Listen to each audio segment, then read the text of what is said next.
Hi, I'm Tyson Franklin, and welcome to this week's episode of the Podiatry Legends podcast. Podcast designed to help you feel, see, and think differently about the podiatry profession. Before I introduce my amazing guest today, just want to give a shout out to the supporter and sponsor of this podcast, Podium. So if you want to get more Google reviews and other online reviews, and you want to communicate with your patients better, go and check out Podium. Just go to podium.com. They've set up a landing page for everybody that listens to this show.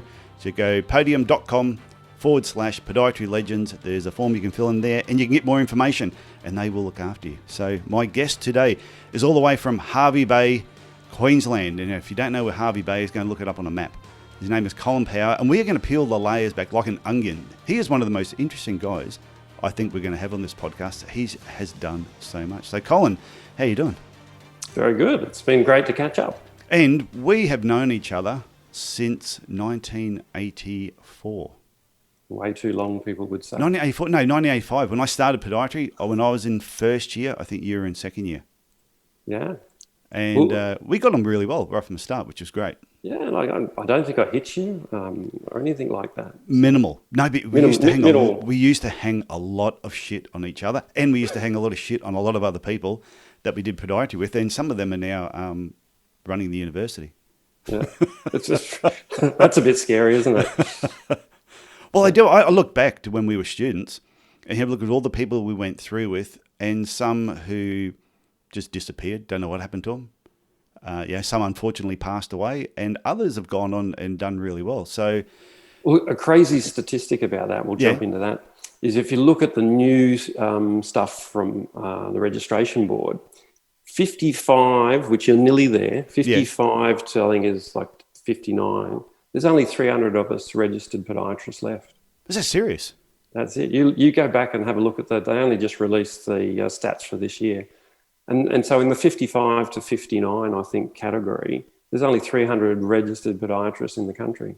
Yeah. So we're becoming real dinosaurs. We're becoming rare. Yeah. Well, I suppose when you look at, like I look back to the people who were in my year that I went through with, and I know there were a couple that they may have practiced for 1 or 2 years and they went and did something completely different, just got out of it, didn't enjoy it.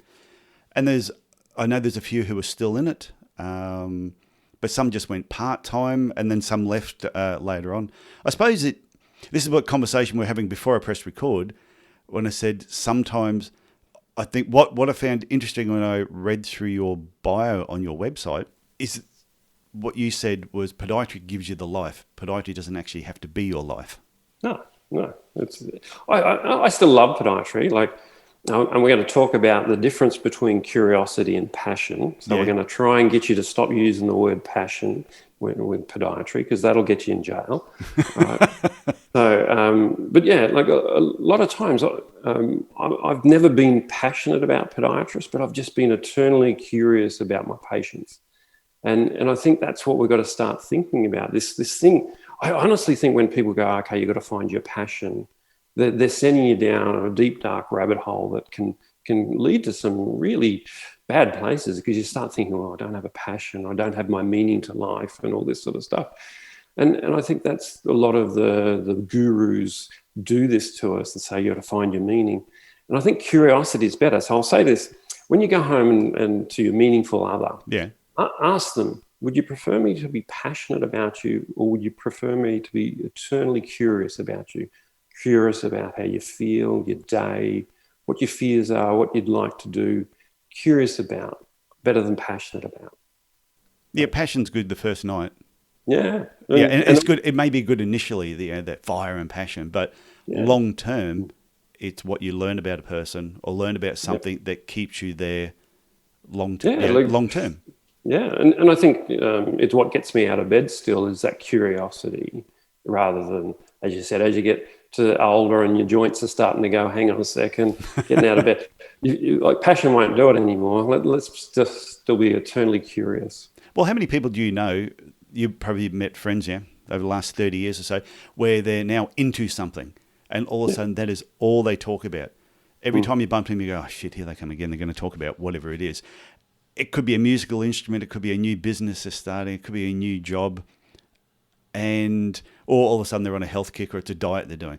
And that is all they talk about. Then you see those people 12 months later, the passion's gone, that thing is gone. But somebody who's curious about something, that curiosity, it's hard to actually kill once you sort of get into it.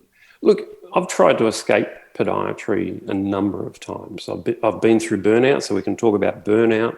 We can talk about how to destroy a business. I've destroyed a really successful podiatry practice and sold it for $3,000. I think this is going to be a double episode.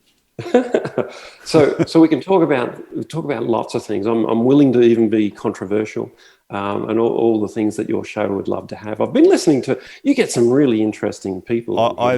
When I started this podcast, the idea was to just share people's careers with.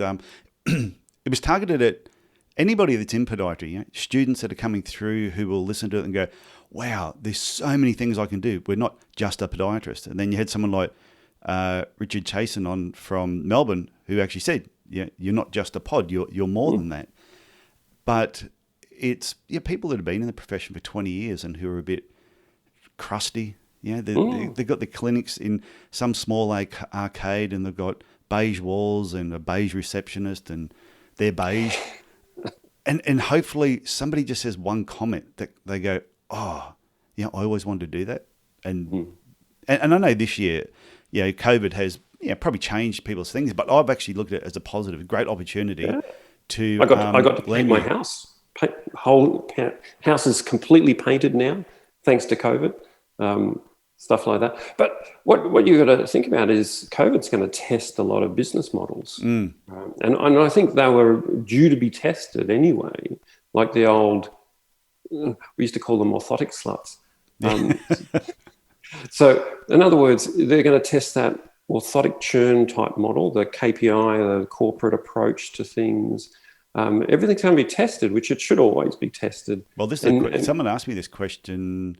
I was actually going to shoot a short video, and I may do it before this episode comes out, but I had a student actually ring me, and he sent me a message, and then I rang him back because it's too hard to explain. And he said there was a lot of talk, all the students got together, and they're in the final year, and they're about to graduate, and some of the jobs they're going for, in their contracts, it says you must do a certain amount of orthotics per week to maintain the contract. And he says, is that normal?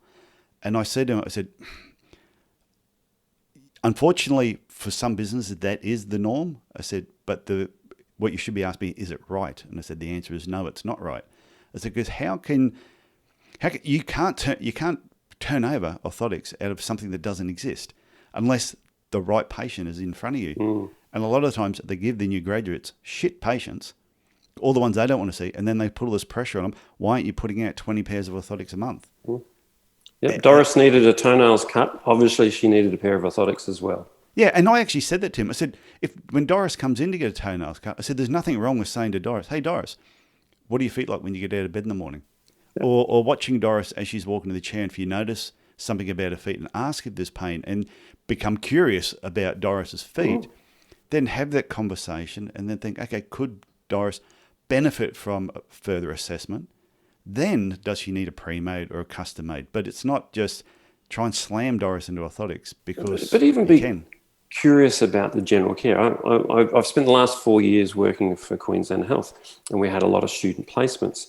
And most of them would say, well, as soon as I finish this is going to be my last general that I ever do. And I said, what do you mean general? General care. I'm not doing any general care. And I said, well, you should, because it's going to teach you a lot about biomechanics. Simple thing is, where is the callus? Yeah. Where is the nail deformity? Why have they got an ingrown toenail? Why is that skin a bit darker here than there? You should be asking yourself as you cut Doris's toenails. And you also should look a lot higher than the ankle. I've been told that I had a doctor tell me that I was out of scope because I was practicing above the ankle, and to cease and desist. And I just laughed at that. That was quite funny. But so a lot of my work now, I'm doing work with knees and hips and postural stability. I'm taking more orthotics out than putting them in. Yeah. And that was after working for Queensland Health. So in Queensland Health, I had 2-stage jobs. So 2 days a week, I was a musculoskeletal clinic, which is a wait list reduction clinic. So my job is to get the people off the orthopedic wait list, to fix them and become a legend, because if you save the hospital money and so on. So, yeah. And then the other 3 days, I was doing short-term contracts in wound clinics when we know you love wounds and stuff like that. Oh, I just love them, yeah. So it was really a dual role. And sometimes they say, oh, no, you can't be good at both. And I was proof that you could be good at both, but even though the powers that be may still question that one as well. Yeah.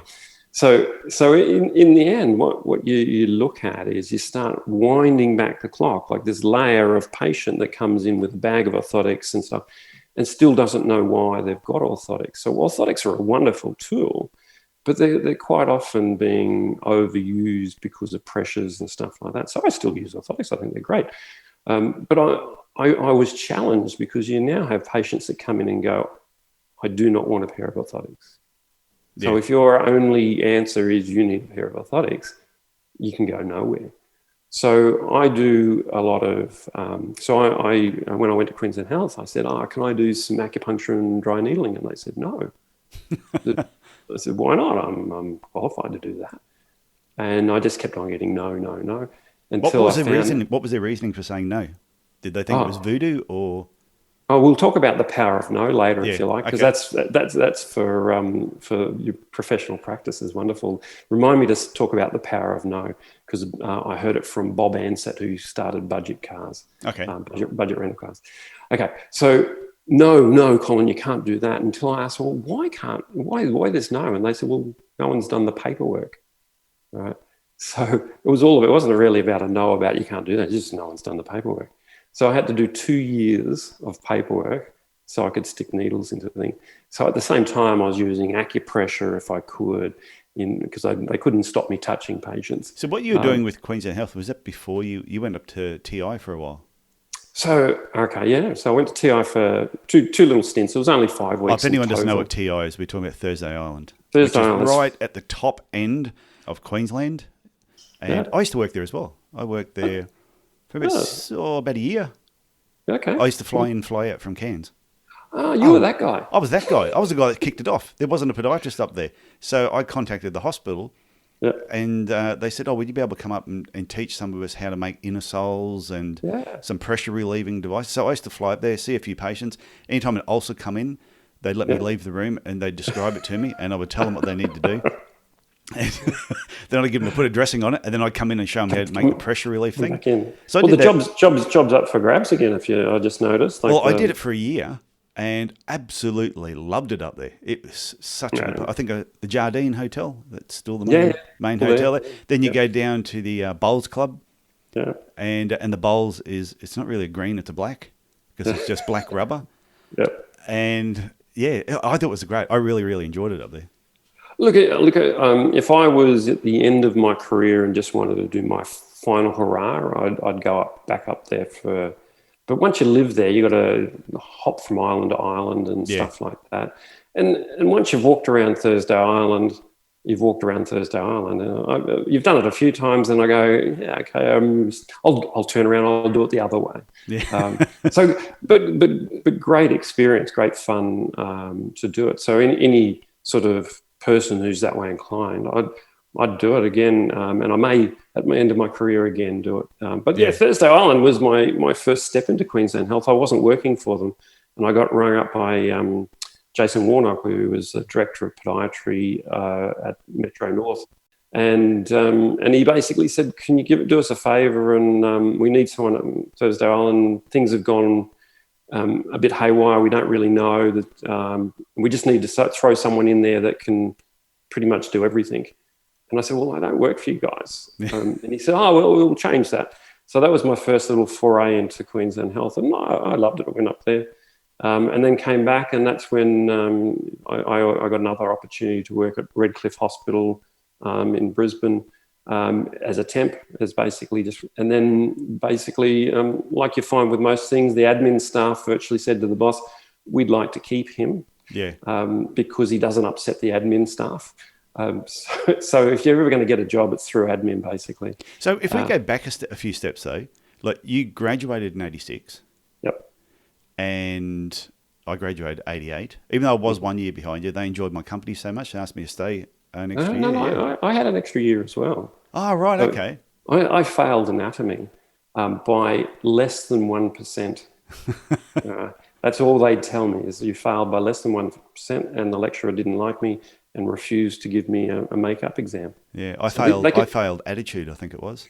Yeah, I think that was an attitude adjustment was the term that was required Best for thing me. that ever happened to me, though. That year I went back, Alan Crawford at the time, that we was like banging heads constantly. But the year we went back was the best year I had. I learnt so much in that year because I was only back there for one subject. I can't even remember what it was. But then I was on the clinic all the time, and I ended up getting on well with Crawford, and and I actually thanked him at the end. Clinic too.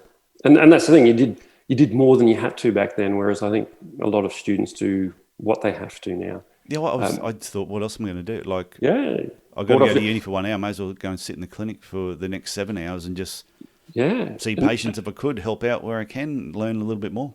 Yeah, and for me, it was just when local anaesthetic was introduced into Queensland. Queensland was the last state to allow local anaesthetic.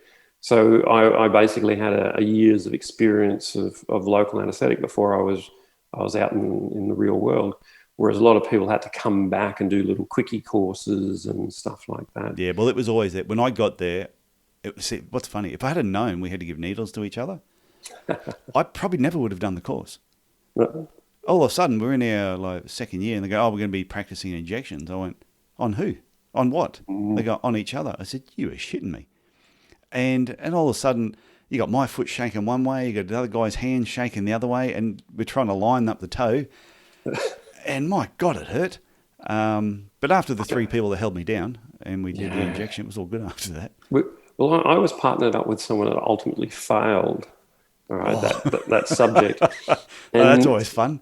Yeah, so what the lecturers used to do is come in and give me pre-injections, all right, so that I would sit there and be a pincushion. And then you know what it's like after being a pincushion and the local anaesthetic eventually wears off. Yeah. It hurts a lot. Like you're black and blue and bruised. And I remember the person I was teamed up with, and they're there, got my toe lined up. They're putting a needle through, and as they're pushing the anaesthetic in, I'm watching it squirt out the bottom of my toe onto the lecturer's pants. And I'm looking at the lecturer's looking at me, and I'm just shaking my head. And what surprised me though at the end was they end up getting distinction, and I got a credit. Yep. And I'm going, how'd you work that out? I said, considering I kept all the anaesthetic in the toe, and half of their anaesthetic was on your trousers. So anyway, the years of being memory lane, so much fun. But okay, so you graduate, because I just want to take you some of your story a little bit first, and then we get more into the curiosity and passion, because I think that is that is just something no one's really spoken about, which I think we need to dig and do more.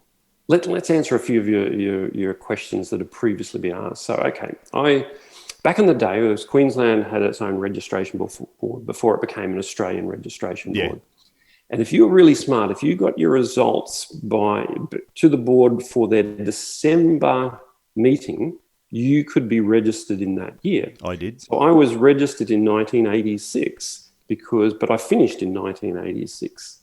So I was registered in the December of 1986. We did a lot of similar things, because I finished 88 and I was registered 18th of December 1988. Yeah. But the fun thing was, I was a chiropodist and you were a podiatrist. I was. So the registration board was still the chiropody registration board. And then a year later in 1987, it became the podiatry board. So I had to put on my first tax return, I'm a chiropodist instead of podiatrist, and business cards had chiropody, podiatry, so I had podiatry first, chiropody around. Had that for a number of years. So did I. I did the same thing when I first graduated, because you'd say to people, I'm a podiatrist, and they go, oh, you look after kids. No. Yeah. So you had to use the old term. Or they'd say, oh, there's one of you that's just come in down the road, and then you drive up and it was a chiropractor. Yeah, very similar. Very similar.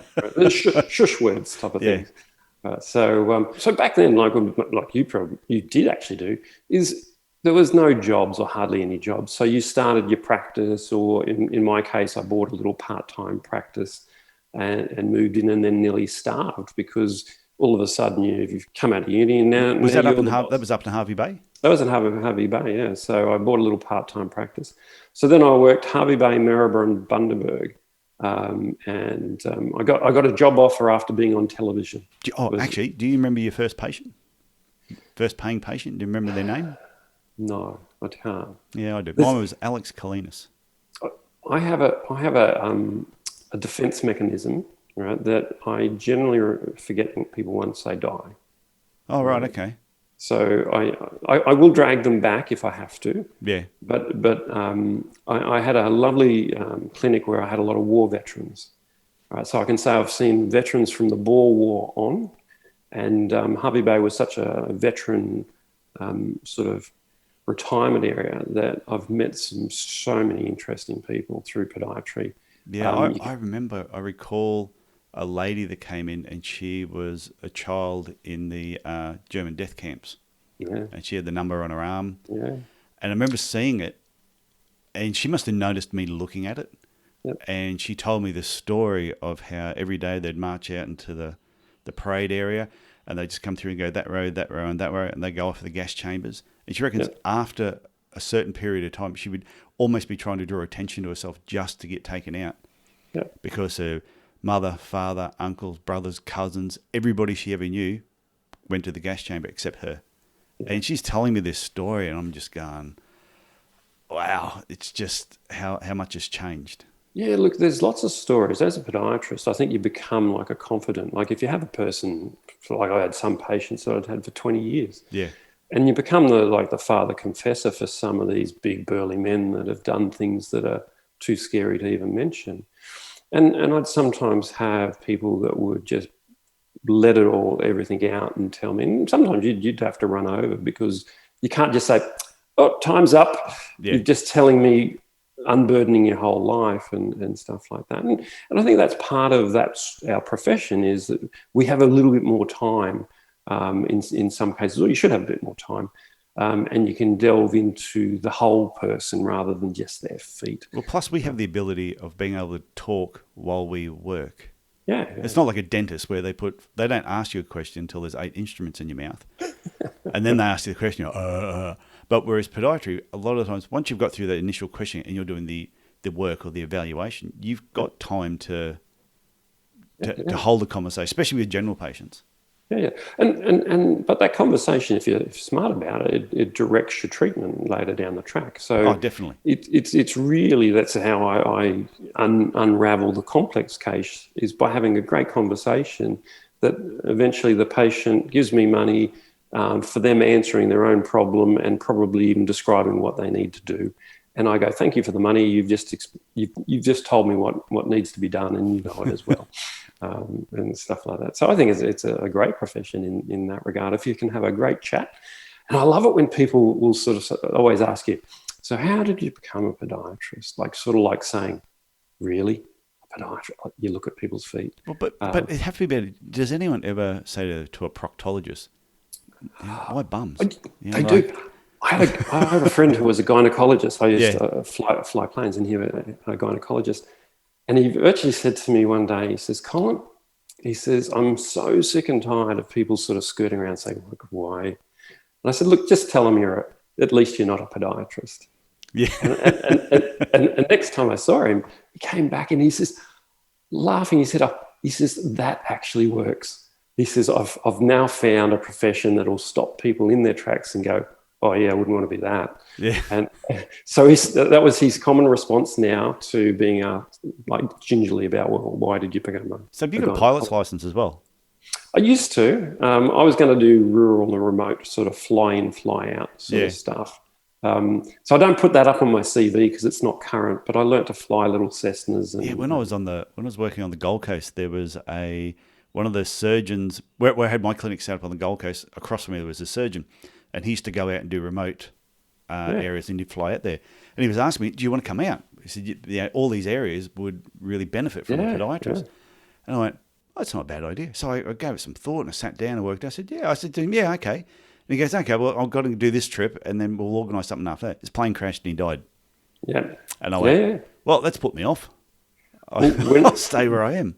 When I was learning, I learned about weather from this highly experienced pilot, and he had this saying that he says that doctors and twins die, so it means twin engine planes. Yeah. He says because doctors start thinking, well, I've got to get there faster, I've got to get there faster, I've got to do more, I've got to do more. And he says doctors and twins die because they virtually fly tired.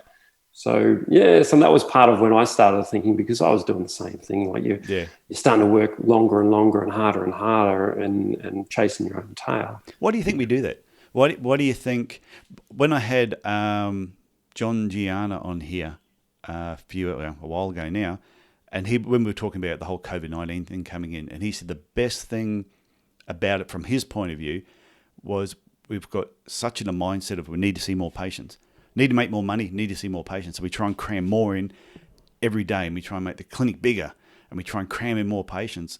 And he said, now is a perfect opportunity to step back and go, I don't need to see more. I can see less patients, but provide better care and charge more for that. Yep. See, I think that change could be really good. I think it's like I've done it now. Like I've got a whole new clinic that's designed to be relatively part-time. It's full-time but part-time, meaning I get to control the time I work.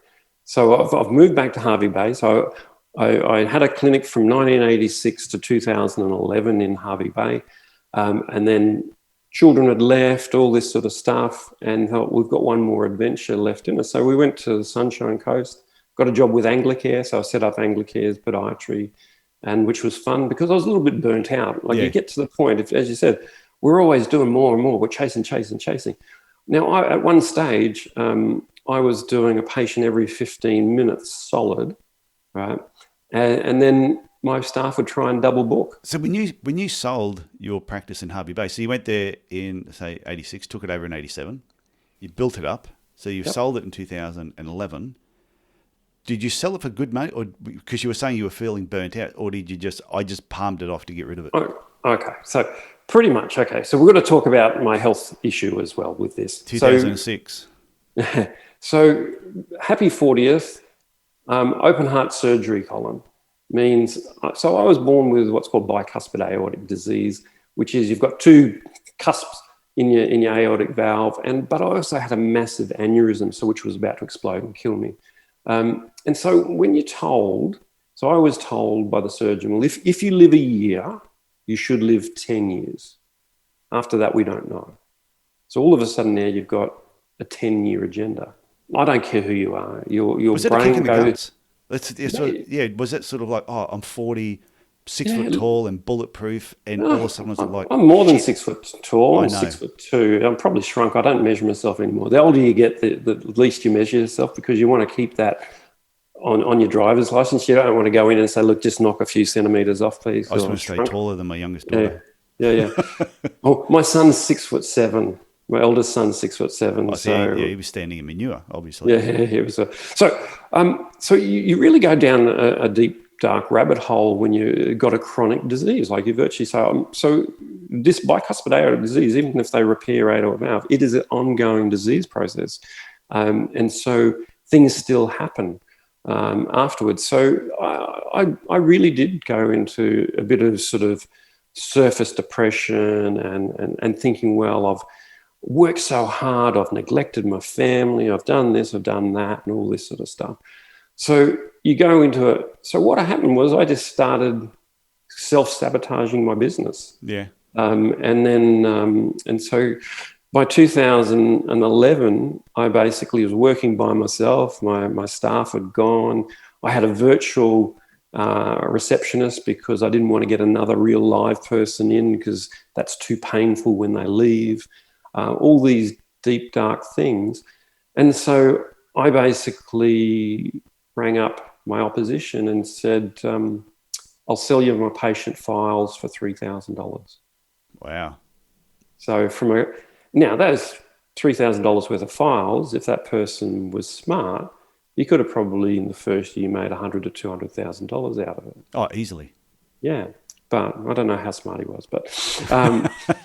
But yeah, so he was like, no, I don't really know if I want them. And look, he had to basically bring a truck to take my files. I had files. I had a file room Yeah. I had so many patients.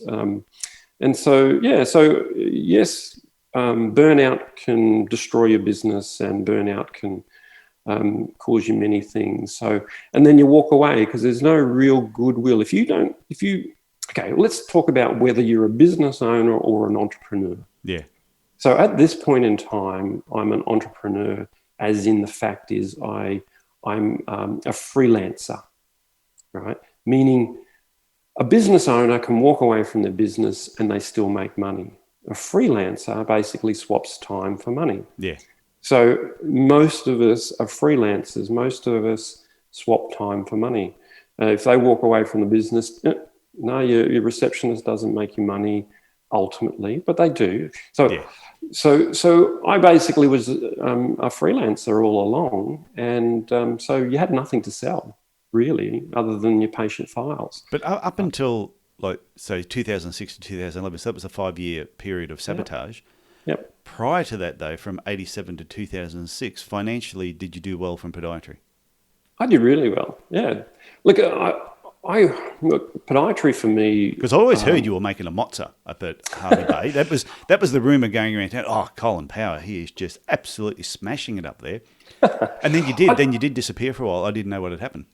Well, okay. So podiatry can provide the revenue to do fun things. So I had a little journey into aquaculture. So I created a crayfish farm. So I grew red claw crayfish.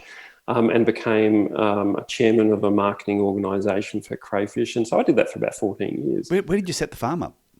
So I had a farm in Harvey Bay. Oh, okay. Is it still there? Yeah, it is, but it doesn't work well. Like, you should never go back. I always say, if you sell something, never go back, never look at it. Oh, I know. I don't like looking at my old clinic. No, never go back. And so, yes, it's not very pretty now. But yeah, so we had a lot of fun. So my kids grew up on a crayfish farm, and still their friends, if they come around, like they're in their 30s now and stuff like that, and they'll berate me for ever selling that, because they had their friends had such a good lifestyle on the crayfish farm. So it was a fun hobby, sucked up a lot of money, was a great tax write-off, because I could write it off against the podiatry practice. And it created lifelong friends and things like that. So that was my bit of my diversion. So I probably would have been richer if I didn't do that, but I wouldn't have had as an interesting story of life story and so on. So yeah, look, podiatry has always been good to me. I just haven't gone down the road of squeezing the last bit of money out of every person. Yeah. So I used to do a lot of times. I used to truly guarantee my orthotics. And the fact is, I'd say, look, I can't guarantee the results of my orthotics, but I can guarantee that for the next 12 to 18 months, I will do my damnedest to make them work. And so if I had to see you 10 more times or 15 more times, you wouldn't pay another cent. Whereas nowadays, is people get a pair of orthotics and say, oh, no, you need a new pair of orthotics, and we're going to charge you for that as well. Yeah. And I go, but the first pair didn't work, and the second pair didn't work. But they're still making money. So I had a sort of a moral, ethical dilemma with certain business practices, and I'll stand by it. I had a fun life, career-wise. So you had a fun life. You're having a fun life. You had a little hiccup along the way, but you're having a fun life. It's not over yet. Yeah, look, for quite a number of years, I can honestly say that it weighed on me that I was going to die in 10 years' time. Yeah. So I've done 15 years now. So I'm past the use by date, the warranty. Well, it's good. And I don't want this episode to be a posthumous. No. We release it and we go, well, we tribute this to Colin Power. Yeah. But like, I've been on warfarin for 15 years. Yeah. Right? And so warfarin has its own problems. So the longer you're on it, the more likely of a problem. Well, the funny part with the warfarin, when I was with the cardiologist, and he said, we're going to take you off the warfarin. I said, oh, why is that? I said, because she said, blood clots with the heart and that, sort of thing. Yeah. And he went, well, he said, we've got this balance thing we weigh up of the chance of you a blood clot forming with who you are and your age, or the chance of you doing dumb shit. He said, your chance of doing dumb shit is so much higher than your chance of getting a blood clot. He said, so what we'll do is we review it every year on the dumb shit level, And he said, because at the moment, he said, you do Muay Thai. You go 4 times a week. He said, he said, you don't want to be on that. And so that's... I do martial arts, and I don't do full contact anymore, but the type of training I do, I can get bigger bruises on the warfarin, but I'm a lot more moderate with my approach to martial arts. So that's Tai Chi? Yeah, but see, I do real Tai Chi. So I do the martial. We'll have a talk about that in a second. I know, because I saw a photo of you going, like like doing this hand movement. And I went, what? Every time I think of Tai Chi, I think of old Chinese man in the park with 20 white people standing around him doing all these funny moves. Yeah, talk about it, Fritz, because I think it's really interesting that I knew it was a martial art, but is it a martial art and also a meditation? Okay, so I teach Tai Chi to my patients, right? And I use it as my rehabilitation therapeutic exercises, right? So, and I've done a lot of research on why, and we'll talk about the research as well. So I'll have to talk to you about what Tai Chi is. Yeah. Right? So Tai Chi, the translation means supreme ultimate fist or supreme ultimate boxing art.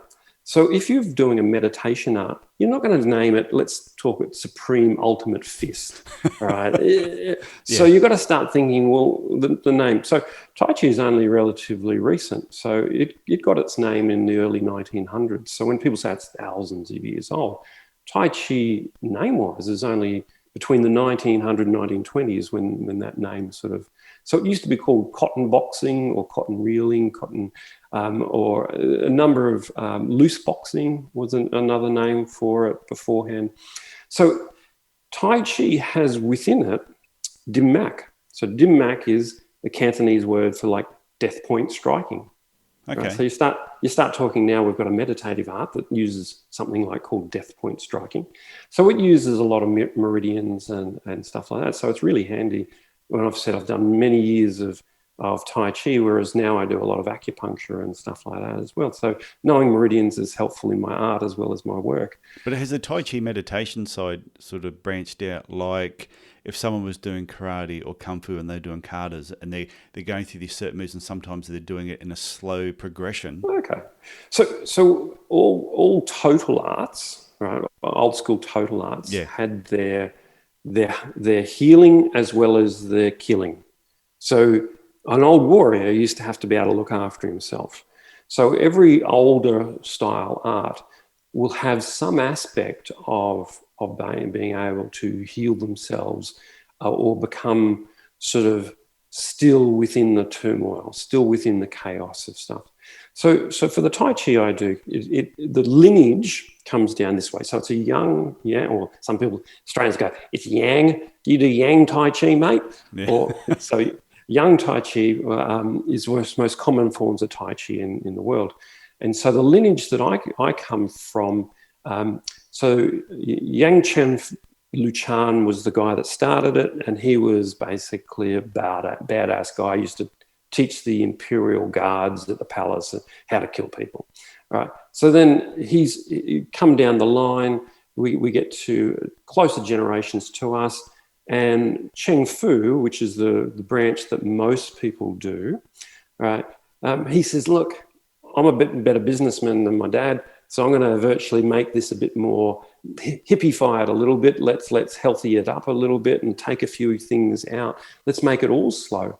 But his older brother said, no, mate, I like hitting people. So his older brother, Xiao Ho, basically said, no, I'm going to still teach the art as I know it. And so my Tai Chi has slow and fast movements. Yeah. It has jumps and leaps. It has explosive plyometric exercises as well. So I take it with the patients, though, you're teaching the slow. Well, sometimes I don't, actually. Okay. Sometimes we'll go, if we have a younger person, so I've got a 16-year-old with knee troubles coming in this afternoon, and so we use some of the more plyometric exercises out of Tai Chi for a younger generation.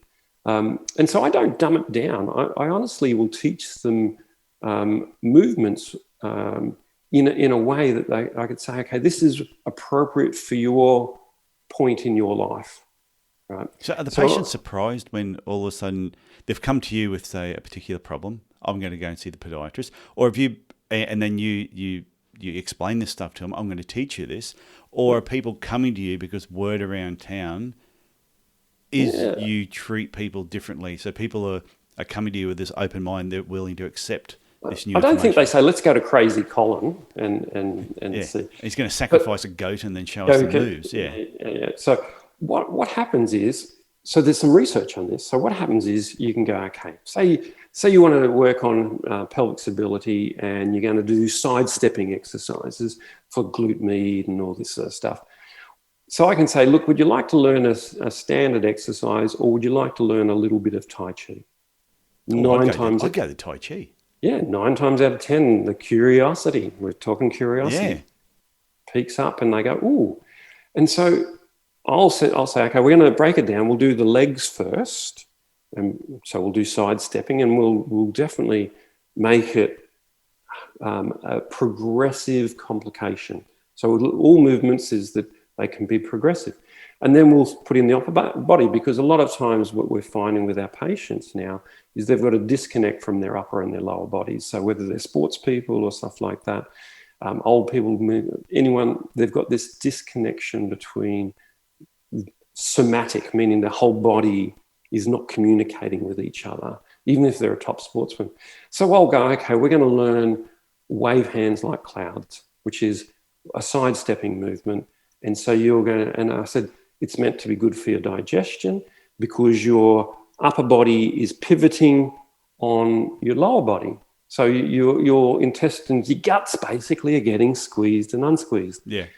But at the same time, you're getting a great leg workout, and you're also going to get a coordination because your hands are going to have to go up and down. But if we do it all at once, it's overwhelming. Like the physio giving you 10 exercises for that Achilles problem you got. You just don't do any of them, because you do none. You do none. You just, so we always, and the thing is, it's fun, and we laugh about it, and they go, oh, I'm learning a bit of Tai Chi, and I said, next time we'll learn a little bit more. So the curiosity kicks back in again, because if they enjoy that and they get something out of it, I'd be the same, going, oh, I wonder what's next. Yeah, and so sometimes, when I worked for Anglicare, so I worked for Anglicare for 3 years. And in my interview, I said, oh, by the way, I'm a Tai Chi instructor as well. And one of the physios who was interviewing me, he pricked his ears, went, ooh, ooh. I said, what do you mean? He said, we've all done our little weekend Tai Chi course, but none of us are brave enough to start teaching our fragile and frail. Can you do it? And I said, oh, yeah, piece of cake. Yeah. Right?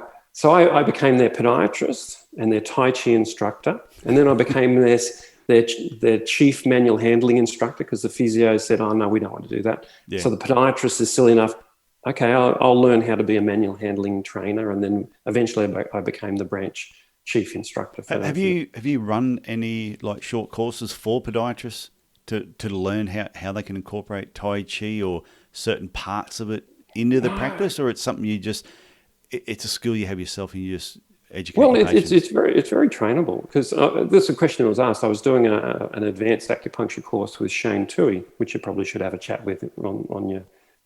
So he teaches Western medical acupuncture. So he's dual registered acupuncturist, podiatrist. Yeah, interesting guy. And so he's same sort of thing. He says, Colin, would you be willing to work up a course for this? Because I've got lots of people who'd be interested. And like most things, then COVID came along. So yes, so what I used to do is I took over the Parkinson's group. So basically the physio and OT were running this Parkinson group, and they started saying, well, Colin's Tai Chi would do a bit better, and the research supports that. Yeah. So I started working with really quite fragile people, and working through. So you can teach people of all sort of levels and get some advantage. Because what I used to do is I used to break it up into movement and breath work. So qigong, so gong just means work. Yeah. Right. So anyone says, I know gung fu, right? You mean you know how to work. So qigong really can be either translation can be energy work or breath work. There's no different translation. Like breath and energy are the same thing in Chinese. Yeah. So I used to have these people go through Qigongs as well. And we used to have we opened it up later and we had people from drug rehabilitation programs and stuff like that were coming in. And the nicest thing, if anyone ever comes to you and says, Colin, I nearly didn't get through the night. And then I remembered how to breathe. And I just listened to you and I breathed through the night. That's when you go, oh, my day's pretty interesting as a podiatrist, when you can say that. So a young fellow virtually who was back in rehab was struggling through a night, and he just said, I just sat there and I did my Qigong. I did it with Colin. He says, I did virtually. Just had your voice in his head. Yeah, I probably was there too. I was probably in the next room saying, do your Qigong. No, sorry. So why do you think Tai Chi gets a bad rap? Is it because we see, like I said at the beginning, you see the people in the park and there's that one older person that looks like they know what they're doing and a group of other people in baggy white pants? Yep. I honestly think it's like with why yoga is getting a bit of a bad rap too, is people jump on the bandwagon and basically do a quickie course and then you don't really know anything. So when I teach Tai Chi, I'll even tell you where you've got to put your eyes, because we know that eye movement will change your hormonal balance. And that's Western science stuff. So what the advantage of Tai Chi doing well and melding it with podiatry is we're basically into movement. Yeah. So some of the research is, okay, the new research says, okay, you have a group, we're going to teach them vestibular function exercises for falls prevention and balance, or we're going to teach them Tai Chi, and we'll measure them both. And what the difference is the Tai Chi guys come, and they're both effective, right? So the Tai Chi guys come back with, hang on a second, you're using your ankle more, and now your hip is more stable. Whereas the other guys are still compensating generally, right? So what Tai Chi will do is say, okay, hang on a second, you're now going to use a little bit more mechanical expenditure in your ankle, so your plantar flexors and extensors and intrinsics, you're going to work them a bit more. And now your hip mechanical energy expenditure has now gone down. So you're now compensating less with your hip. So it's just trying to get people to use the right things in the right way. Yeah, I think you commented on something on LinkedIn a week or so ago. I think Jackson Tisdall. I like harassing Jackson. Yeah. Had posted a video, and then you had made some comments underneath that. That's just that this image just sort of flashed. Flashed down my head. Look, it's like with everything. I try and only comment if I can add something to a discussion. Yeah. I hate the trolls that just want to... I hate people who comment on things, and the only reason they comment is that they attack the person, not the question. So, for example, you got elections, and someone might vote for a particular political party, and instead of just saying, no, I don't agree with that party for this reason, they go, oh, you're a dickhead because you vote for this party. And you go, why attack me? It's the party that we're discussing, not the individual person. Yeah, well, Jackson recently sent me a nice little comment saying, like, thanks for all the constructive comments over time, because it's not the first time I've commented. So it's nice that people can come back and know that you're not dishing them, that you're not trying to pull them down. You're actually trying to have a conversation with them in a broader. Yeah, we need more of that. Yeah, and I think I would love a job that says, okay, Colin, you're going to get paid X amount, and you're going to basically work with podiatrists and build their curiosity and learn and grow with them. In other words, you're not there to teach them what to do. You're there to stimulate their growth pathway. I'd love that sort of job, because I think a lot of times, whenever I have student placements for Queensland Health, if you got a nice little card at the end thanking you and virtually saying that they were shocked and awed about the whole process, that they thought they were coming along just to see just a podiatrist, and they walked away with this head full of ideas, and that they couldn't get their ideas out of their head, and they were going to have to explore further. That's when you go, yeah, this is a good day. Yeah, I remember having two, because we used to get placement students all the time throughout the year in my old clinic. I remember too, they weren't that far apart from each other, like as when they came. So it must have been over one of the semester breaks. And one of the girls turned up, and every day arrived late. Like every single day, we were supposed to the clinic starts at 8:30. She was rocking in like 9:30, 10 o'clock. Then every day, you were saying, we close at 5:30. She was by 2:33. She would just leave, or she'd say, "Oh, I've got to be set." One day didn't turn up. Yeah. So anyway, then the lecturers, then the university says you've got to write a report at the end. So I wrote a report that I failed her, but then they rang me up and said, "Oh no, you can't do that. You can't fail her. No. Everyone gets a ribbon." And I went, "Oh shit, okay." But then a couple of weeks later, we had a guy turn up. He was there. He was at the clinic before we'd opened. When we were closing, we were pretty much trying to push him out the door. He's following around everywhere. He was asking so many questions. And I looked at those two people and went, I know which one I'd love to see their careers in 5 years' time. The young guy who was super curious about everything, and the other person who was, just going through the motions because that was just part of what they had to do. Just tick a couple of boxes. And you know that probably when they graduate, going to keep just ticking boxes to get through, and the other person is going to continue to be curious. Yeah. I years ago, I had this placement, and I said, all right, meet me at the end of the road at 5:30. I'll pick you up. And he was like, 5:30? I said, yeah, we're traveling today. Like tomorrow's a travel day. So I basically picked him up. He was there at 5:30, great. And so I had him for a week, and he had his preconceived idea of what he wanted to do. Yeah. And by the end of the week, he was in total confusion of what he wanted to do, because podiatry was so much more than what he thought by the end of the week. And that's what I want people to realize. Podiatry, it's like designing your life. If you don't design your podiatry career, someone else will do it for you. Oh, right? True. And that's the feedback I'm getting from students who are listening to this particular podcast, is just saying, every time you get a guest on, our mind is just opened up to, like even now, there'd be students listening to this now going, I've always wanted to have a red claw farm. Yep.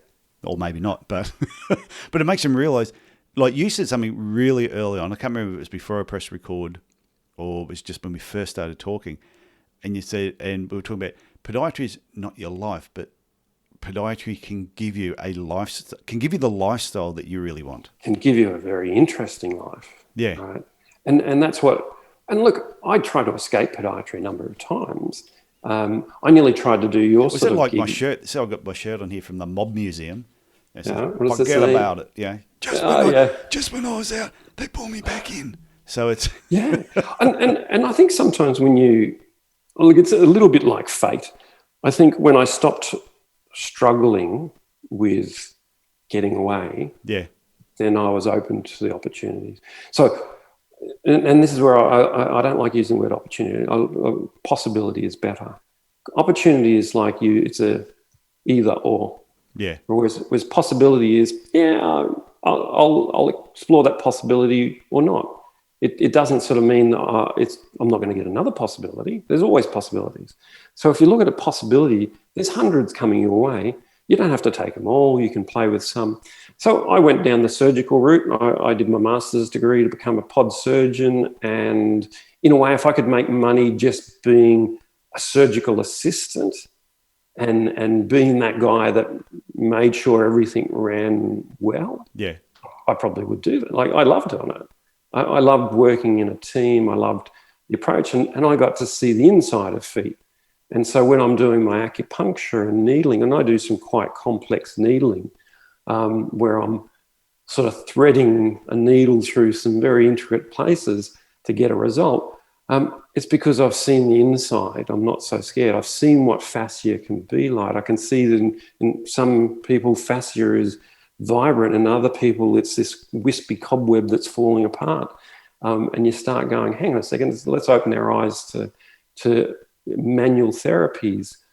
So nowadays I do acupuncture, needling, electrical stimulation. So I'm becoming more, I believe I do a neuroacupuncture and less acupuncture. I basically aim for nerves, stimulate muscles, try and get things going that aren't going, followed up with prescription exercises, Tai Chi it up if I can. Yeah. Other times I don't. Like, in other words, I look at the research. For intrinsic muscles, I've done a lot of, there's 4 different short foot exercises I do, but that's for more neuromuscular activation, not the strength. And then you look at Luke Kelly's work on intrinsic muscles and you start going, okay, is it working? Isn't it working? Can I adjust what I do? And you just have to keep looking at the research and tweak what you do. Instead of, there's so many things you would have done and I would have done that we go, well, what we said 20 years ago is total bullshit. Oh, definitely. I look at a lot of things we did 20 years ago, 30 years ago, and you go, geez, I hope no one remembers us doing that. Yeah, but we did it with honest and open hearts because that's what we were told. Right? Well, it's all based like your your values and your beliefs, and it's all based around what you've seen. So if you believe treating a particular problem a certain way is the right way of doing it, based on the evidence that is presented to you at the time, then that's the only assumption you can make. But what you're going to be doing is have your mind open to the possibility that maybe there's another way of doing it. And when somebody shows it to you, don't put your blinkers on and go, no, that can't be right. It's take it, look for evidence to show you that that could be a better way of doing it. And then maybe your beliefs change. Well, it's the same as with anything we do. Like, my leading question will be, have you ever had acupuncture or dry needling before? And if they come back with, yeah, it didn't work, it was terrible, blah, blah, blah, don't do it. Yeah. Don't just go, well, I'm the guy that's just going to show you how amazing it is. I'll just go, I had a doctor in just the other day and we were working. So we were doing, and she brought it up. She goes, what can you do for my ankle? Right? Because I'm always sort of fishing for work sort of stuff. I'm always sort of plugging the profession. And I didn't even know she was a doctor at that stage. She told me at the end, which was quite funny. Oh yeah, I lecture to doctors. Oh, okay. When you know you lecture to doctors, you're in trouble. Yeah. And she said, I said, well, yeah, normally I'd want to do a bit of needling for this. I usually call it needling, a bit of needling for this, but strengthening and mobilization. And then she goes, can you do the mobilizing, but don't do the needles? She said, physio did it. They had to take him out. I just couldn't cope with it, blah, blah, blah. So I'm not going to go, I'll do it better. Yeah. So at the end of the day, we did some mobilizing and we're going to talk next time. I said, look, bring your runners along next time and we'll do some stuff. And so that's how you can make, she wanted a toenails cut. At the end of the day, we did some mobilizing, talked acupuncture, found out she was a doctor, and she's coming back with her joggers so we can do some more assessment. Have you ever done acupuncture on yourself? Oh, all the time. It makes me sick. Whenever I do it to myself, I would just get violently ill. I don't know what it was, but every time I stuck the needle in myself, and you feel it go, going through. Yeah. And all of a sudden I'd be going, oh, it's not good. It's not good. No. Well, look, but if somebody else did it to me, it didn't bother me. Didn't bother me. So the first course I did with, basically, he said, get your needle out, put it above your leg, stick it in, go through to the bone. All right. And we're just sitting there going, you're shitting us. Where's the people we're going to practice on? Yeah. And then I'm going, oh, this reminds me of local anaesthetic back in the day. Right. And so once you've done that, and then you get over that. So like and people say, oh, you're on warfarin. And I go, yeah, look, I don't bruise any more than anyone else by sticking lots of needles in. So I'll quite often treat myself for certain musculoskeletal problems and experiment with, like when I got my new electrical stimulator for it, I wanted it had all new gadgets on it. I spent like 3 hours sticking needles into myself and zapping myself with different levels of current to see what it was like, because you shouldn't be experimenting on your patients. I think anything a new skill, new piece of equipment, you should test it on yourself so you know what the patients are going to feel. Yeah, and so my wife will quite often ask for acupuncture, right? She walked in the other day, Boom, she was limping, and she virtually plonked herself on the chair and said, right, I need some needling. Go for it. She will nearly fall asleep with needling. Yeah.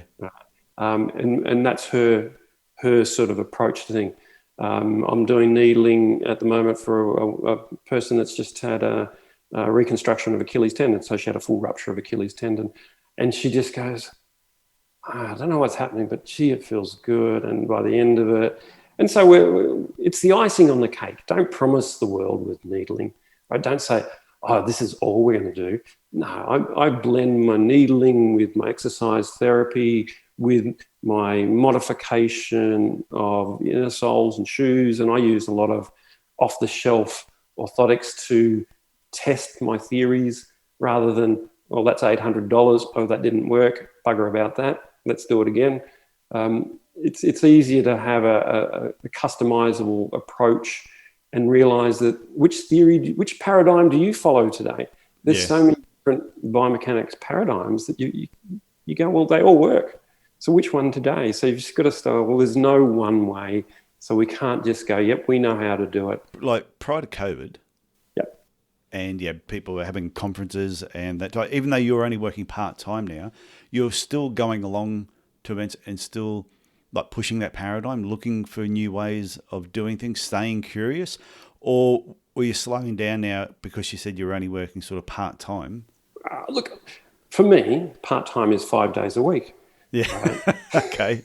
So I honestly work 20 years, 7 days a week. So if there wasn't something to do with orthotics, so I used to manufacture my own custom orthotics for many years, like you did. Like, hey, we got out of uni. There was no labs. There was QOL. Made all by hand.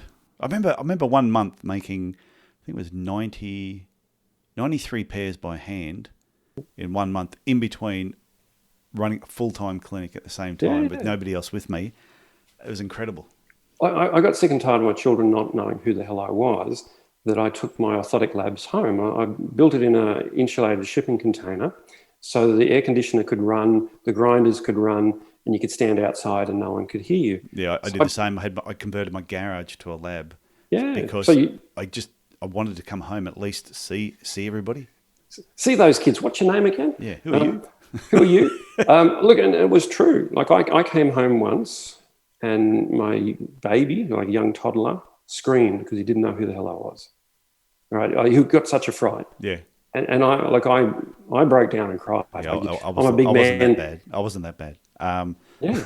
But like I said, saying that tongue in cheek, but I totally get what you're talking about, where you can get so bogged down and so invested. And I think sometimes too, when you're first kicking out in business, you've got to put in the hard yards. You've got to put in the time. But there's also that balance between how much is enough, and knowing when to say, you know what, that work will be there tomorrow. Just saying, pull up pin, go home. You've got to have a life outside of podiatry. So my balance now is, so we came back to Harvey Bay. We bought an old timber house, which we renovate, and it's on a corner block. So then on the other corner, I have built a brand new podiatry clinic. So I'm sitting in it now. So it's custom built podiatry. So I've got podiatry one side. I've got Tai Chi exercise therapy area the other side. So I've got a whole massive, like 7.5 meters by 4 meter exercise studio to do what I do with people. So if I can get past the pool, in summer it's a bit of a struggle. Like you walk past the pool to the podiatry studio and you're thinking it'd be much nicer just to take your clothes off and jump in. But then I basically just, if I want to do something, I block out the hours now. If someone says, look, I can only get there early, I go, it's not a drama. It takes me 2 minutes to get to work now. Yeah. Or I've got a guy that comes in late, like he's a 5 to 6 o'clock appointment because he's a chef. And so not a drama. I don't stress about it.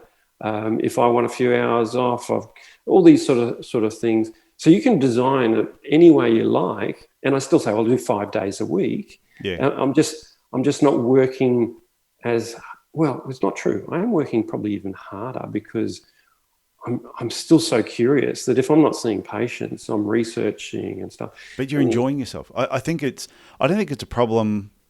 like it's like now. Okay, so I sold my clinic 4 years ago, and now I'm doing one-on-one coaching, the group coaching, a 12-week reboot, and I'm absolutely loving it. And the amount of I wake up probably 5 o'clock most mornings, 5:30, 6 o'clock. Got the office here at home, and because my daughter might do dancing from 5 till 8:30, I'm in here 12, 14 hours a day. Yeah. And I love it. I don't, but the thing, like you said, I can go and jump in the pool when I feel like it. I can go and pick my daughter up from school. There's all the things you can come and go as you please. So if I had another podiatry clinic, it would have to be on my terms of fitting it in with my lifestyle. And there's so many ways. My practice management software is in the cloud. So I can be sitting on my veranda if I want, and a patient rings up because I divert it. It's diverted to my mobile, and I can get my iPad out and book them in. Yeah. Right. And so I'm not telling them that I'm being a bit slack, sitting back reading a book on the veranda. Right. I'm just like, I can't get you in today. How about tomorrow? I had a mentor. Probably one of the best things that ever happened to me, it was when I first graduated.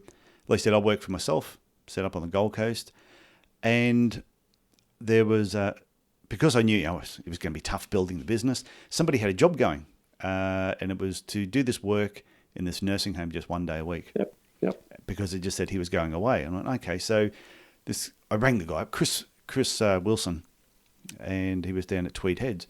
And I said, I'm just ringing about the job. He said, meet me at Fisherman's Wharf.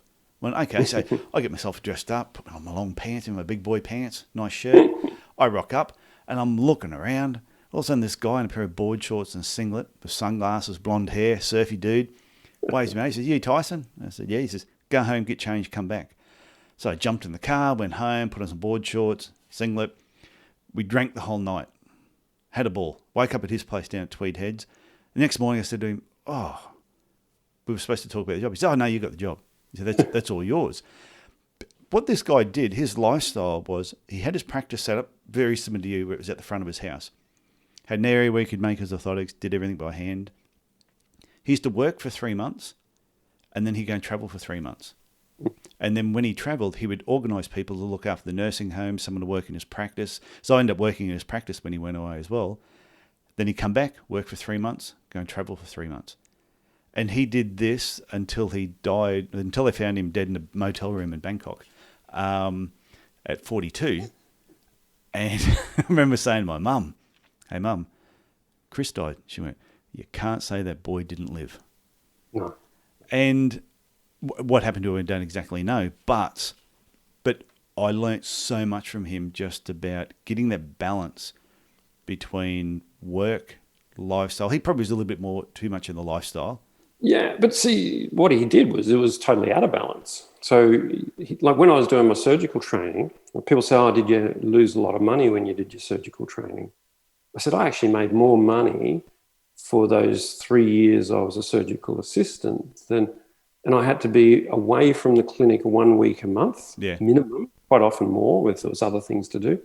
So I was just more intense, more focused when I was there. So he was probably very focused when he was working. Oh, he was extremely focused when he worked, unless it was really good weather, and he would just put a note up on the door that said, gone surfing. Gone surfing, yeah. And I grew up on the Gold Coast, so I know all about that. Yeah, he would just move all the patients. But I remember, we were really good friends, used to catch up all the time. And yeah, it was really sad when I found out that he died. But he was the perfect example to me at the time of just trying to get that balance where it wasn't just about podiatry. He had other businesses that he was involved in as well. So yeah, I think you can learn from it. Yeah. Look, I've heard of podiatrists. I was talking to one of the pod surgeons once, and he had one of his podiatrists in his multiple clinics, and he says, only ever works 3 days a week, only ever has, only ever will. That's what he wants.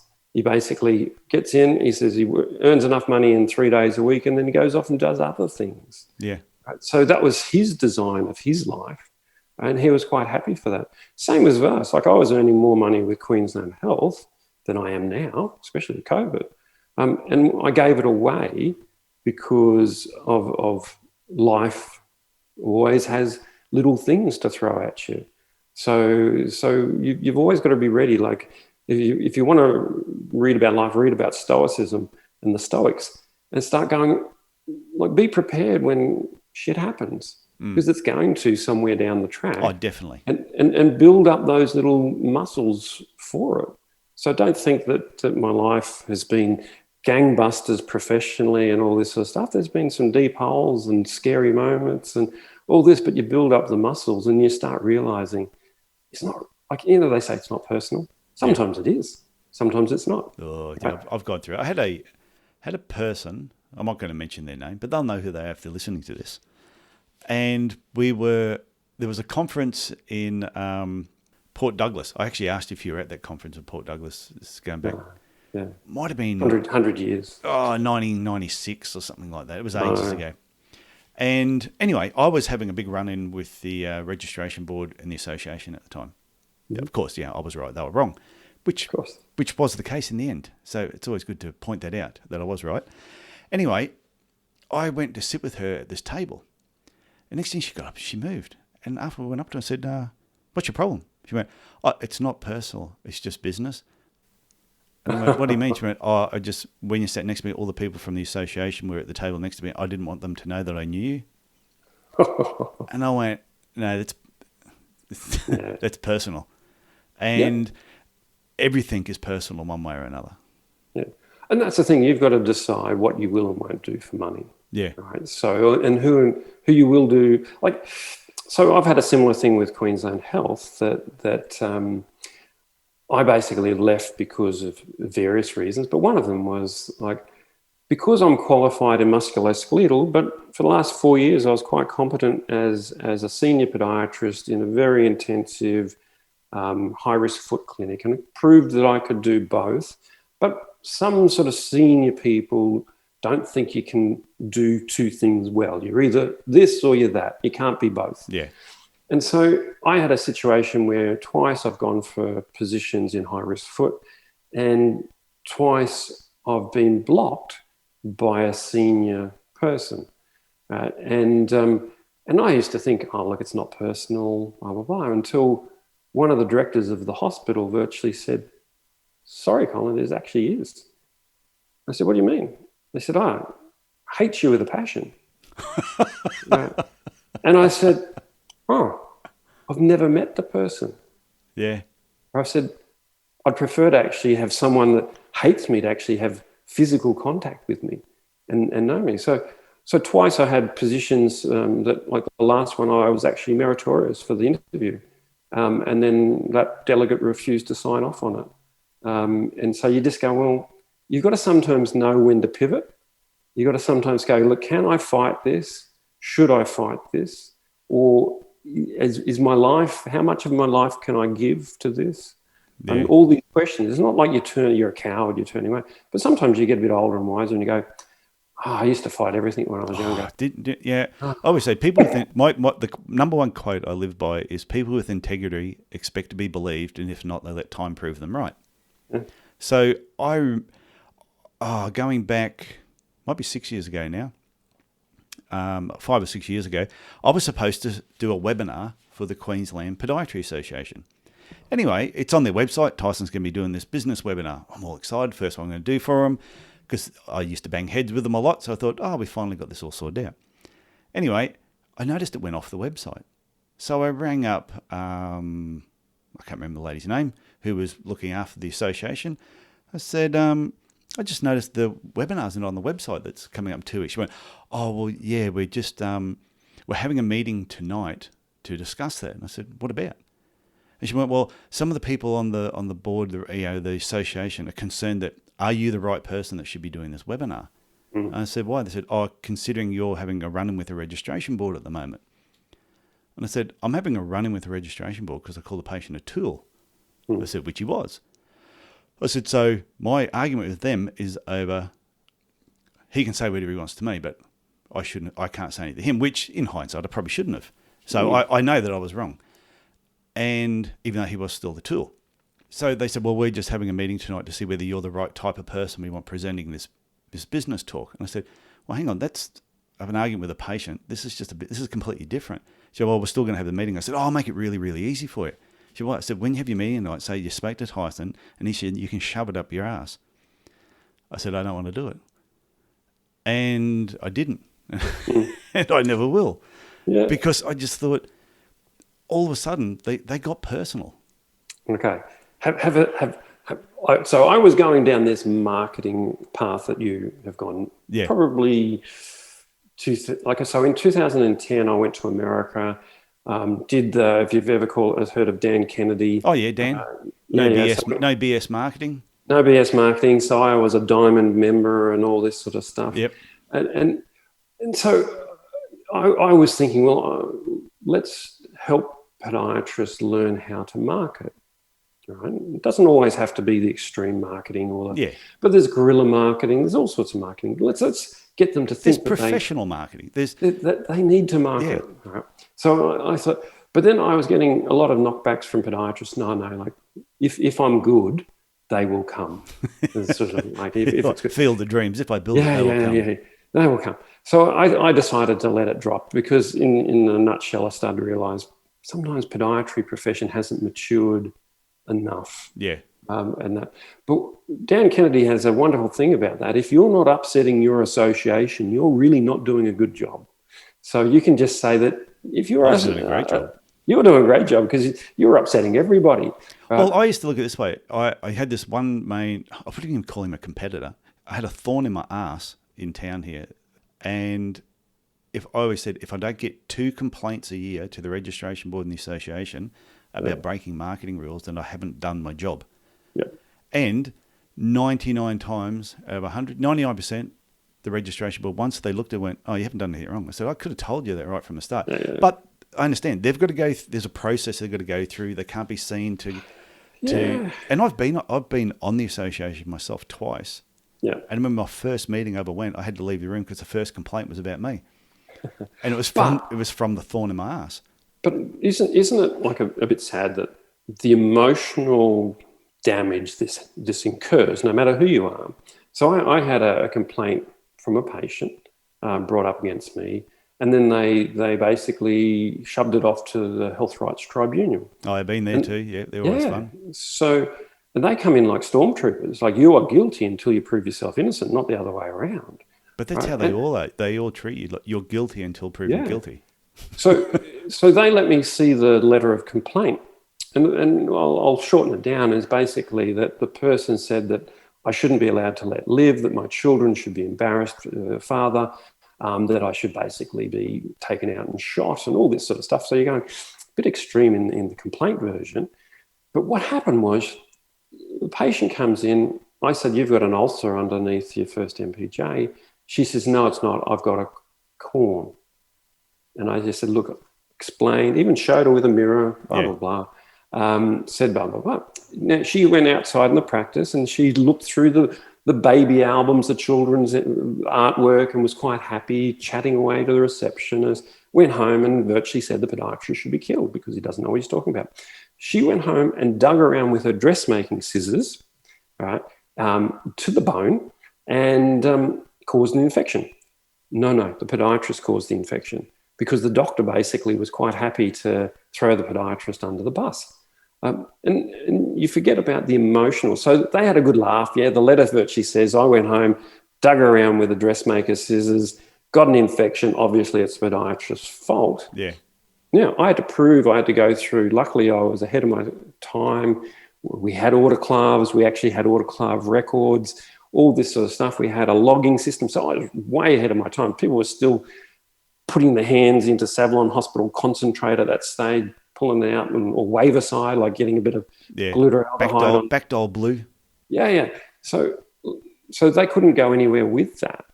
But the emotional baggage it gave me for a number of years, I had to put that on my re-registering every year. Have you had a complaint against you type of approach until I stopped doing it. But the emotional baggage of this and the burnout and all this, I think that's an area that professionally we don't really do real well. Well, I think nothing annoys me more than when I hear another podiatrist complaining about another podiatrist. And some of the complaints, they're so trivial.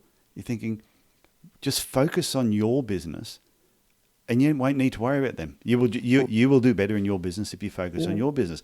But then I know other people I know other podiatrists where they're not good podiatrists. And some people should be complaining about some of the quality of the work they do, but they won't complain about them professionally.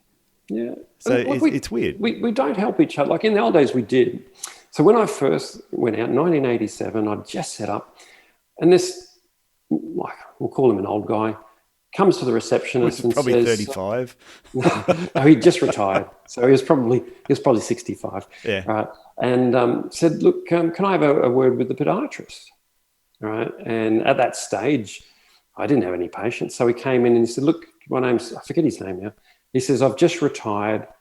So he must have been still a chiropodist. So he says, I'm a chiropodist. I've just retired. I'm traveling around Australia in a caravan. Every town I come to that's got a podiatrist, I rock up and offer to buy him a beer.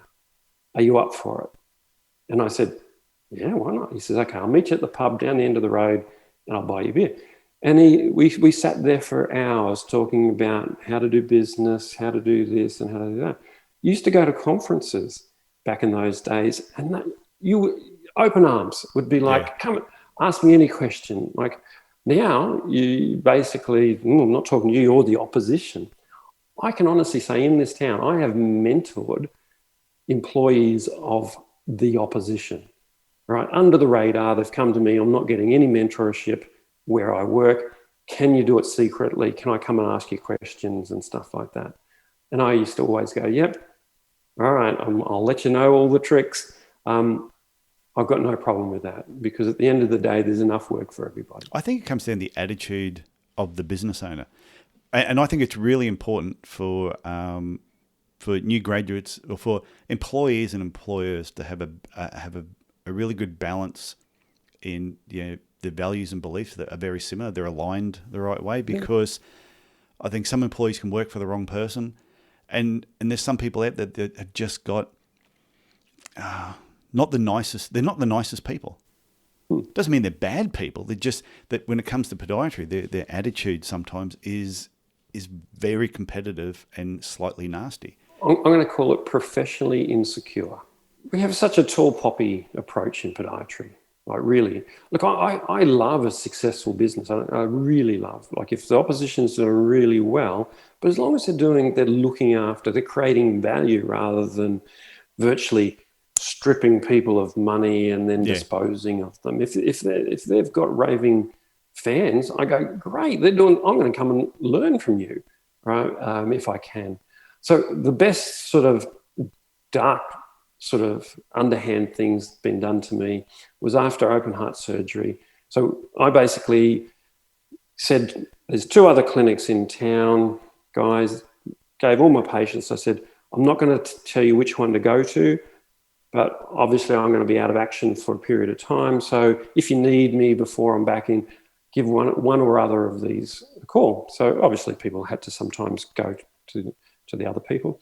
And I had sort of 12 months after I recovered and back to work, and 12 months after I had this lady ring up and my receptionist said, look, I'm going to put her through. She's just crying uncontrollably on the phone and wants to talk to me. And she said, so I'll get this patient on the phone, and she said, they told me you died. Oh, no. And she said, I've only just found out you didn't.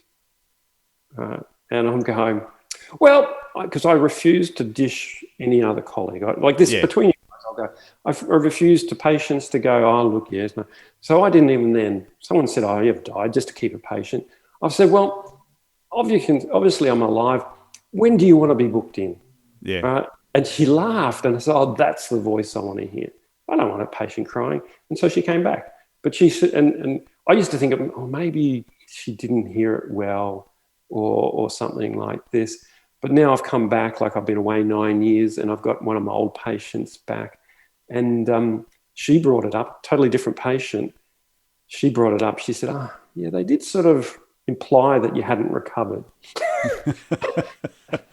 And I'm going, okay, so now I've got collaborating evidence from a second person. I think with everything though, like when you're working and all that, And whether you've got competitors or whether you want to competitors or colleagues, it doesn't really matter.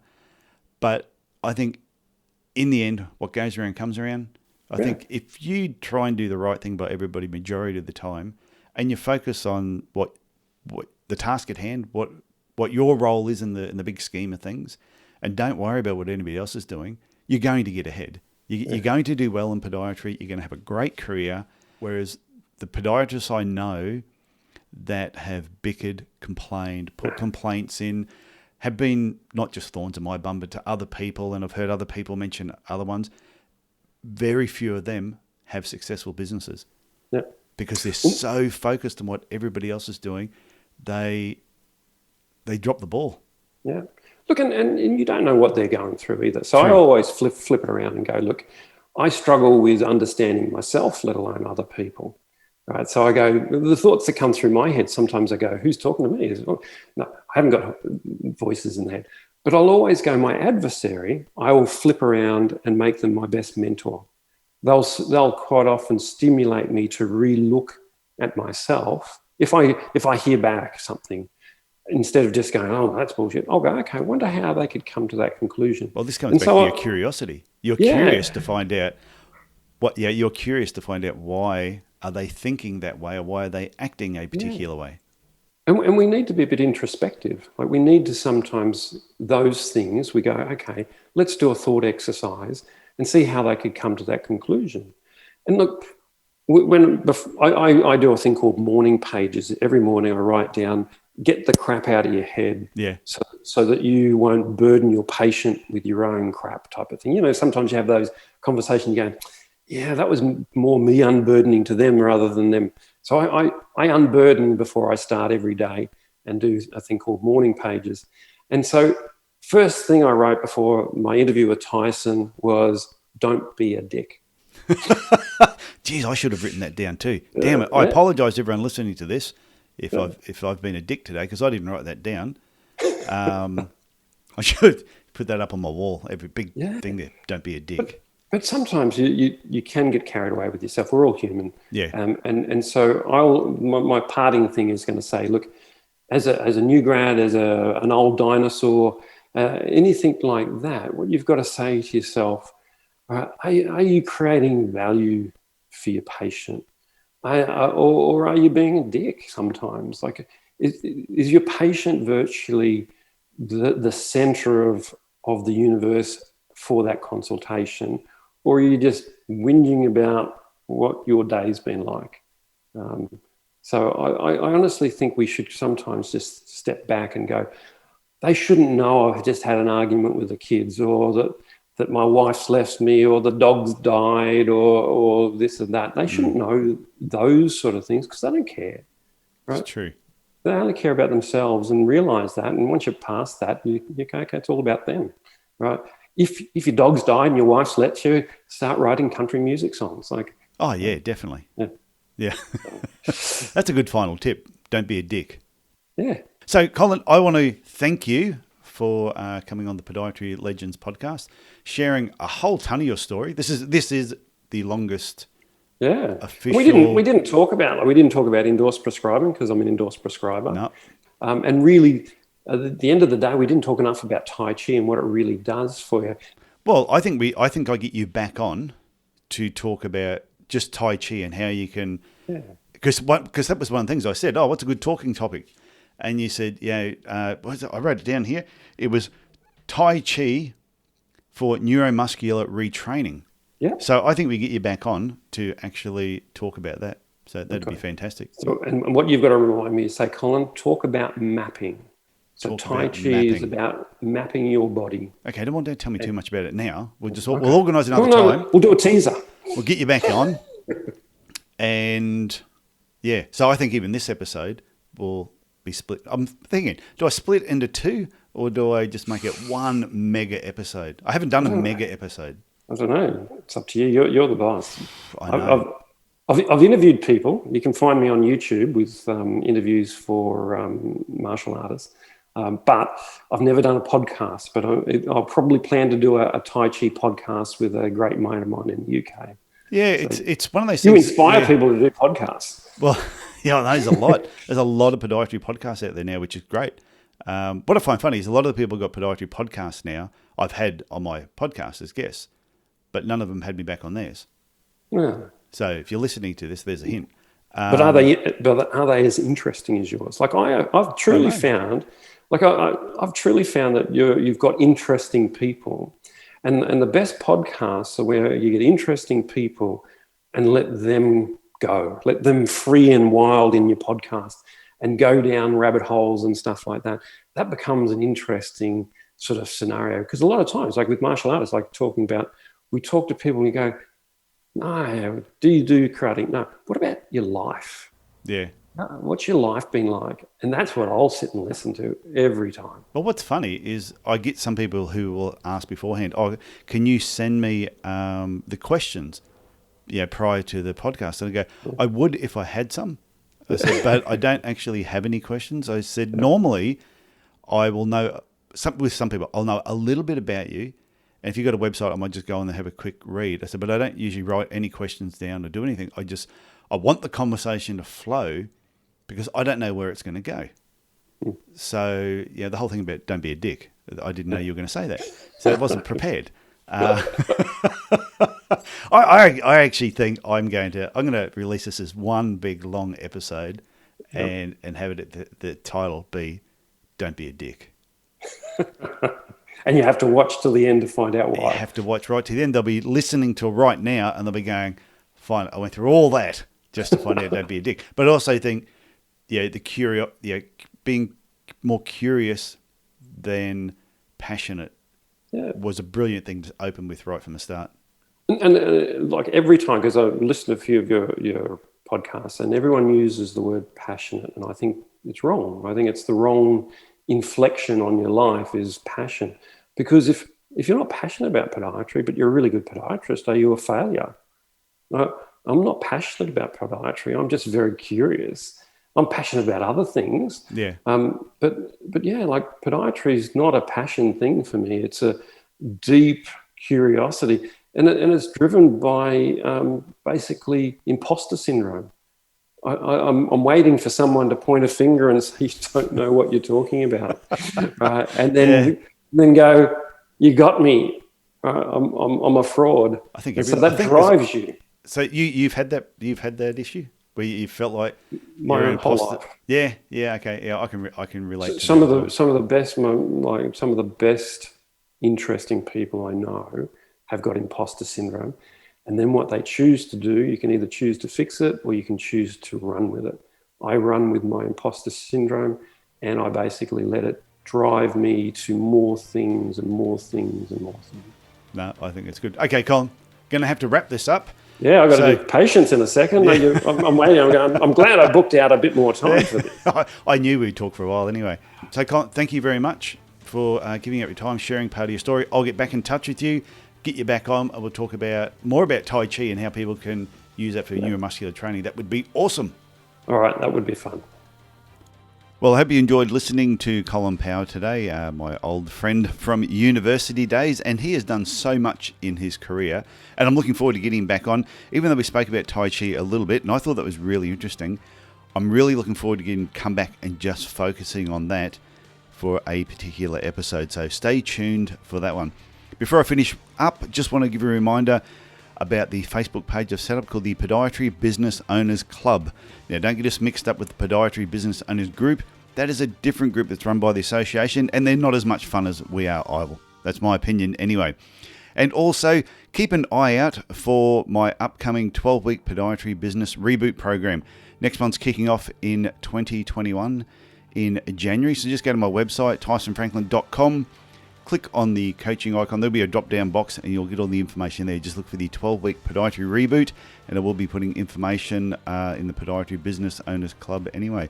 So the plan is to do a few of these per year. There's only a very limited number of people I'm having in each group, and everybody that's been in the group so far, the feedback has been amazing. So if you feel like your business needs a reboot, or your business is going along well, but you think you just want to take it to that next level, check it out and see what you think. So that's it from me this week. Look after yourself, look after your family, and I will talk to you again next week. Bye for now.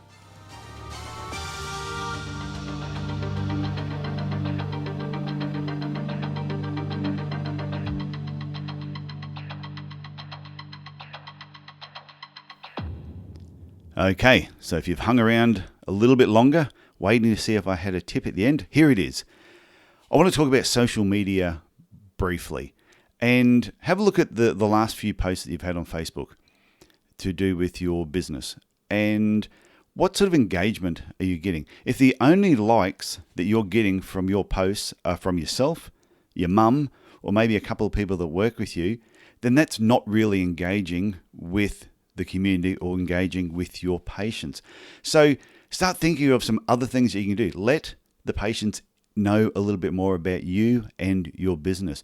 Do some short videos, maybe a few behind the scenes, or maybe have one of your podiatrists introducing themselves, or you just getting on there talking about a particular area. But what you got to do, the whole thing with social media, the whole part of it is about being social and engaging.